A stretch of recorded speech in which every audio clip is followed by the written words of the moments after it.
Hello guys, in this video I am going to show you how to check out in-store availability of a particular product on the Oysho application.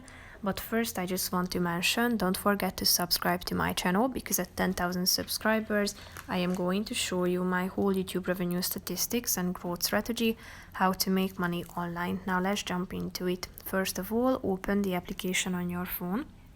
Tap on the profile button down below in the right side corner of the screen, and then you should either use the store mode and search for a store, and then you can see what items they have.